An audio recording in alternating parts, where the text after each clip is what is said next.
ఎవడోడో ఏదో మాట్లాడొచ్చు. ఎవరు ఇవన్నీ చెరిపేస్తే జరిగే ఇవి ఇవి సత్యాలు, చరిత్ర పుటల్లో నిలిచిపోయే అంశాలు ఇవి. ఏ ఒక్కరు తీసేస్తే తీసేటి కావు. ఎన్నో గొప్ప కార్యక్రమాలు జరిగినాయి.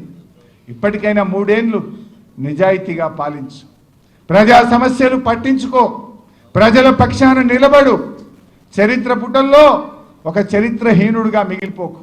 ఇప్పటికైతే నువ్వు తెలంగాణ ద్రోహివే, అదైతే నీకు జీవితంలో పోదు.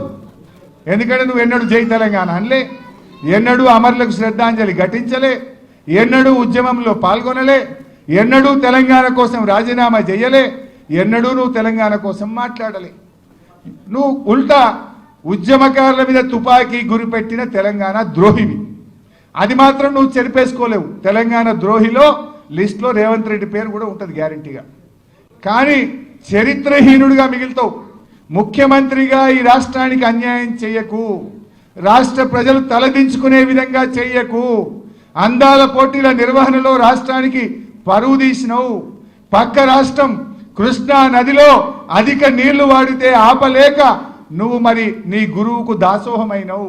ఇప్పుడు గోదావరి మీద బనకచెర్ల ప్రాజెక్టు కడితే మళ్ళొక్కసారి తెలంగాణకు అన్యాయం జరగబోతా ఉంది.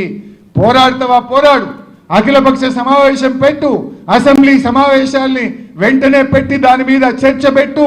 ఢిల్లీకి ప్రధానమంత్రి దగ్గరికి పోదాం, పోరాటం చేద్దాం. అవసరమైతే ఢిల్లీలో ధర్నా చేయడానికైనా నీ వెంట రావడానికి బీఆర్ఎస్ పార్టీ సిద్ధం.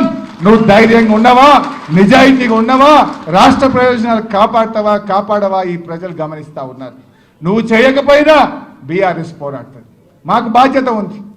చావు నోట్లో తలబెట్టి తెలంగాణ తెచ్చిన కేసీఆర్ నిర్మించిన పార్టీ ఇది.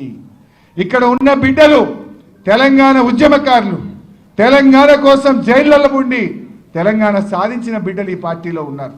అందువల్ల మేము ఏ పోరాటానికైనా సిద్ధపడతాం. మాకు అధికారం ముఖ్యం కాదు, ఈ రాష్ట్రం ముఖ్యం, రాష్ట్ర ప్రయోజనాలు ముఖ్యం కనుక తప్పకుండా మేము పోరాడతాం. నువ్వు పోరాడకపోతే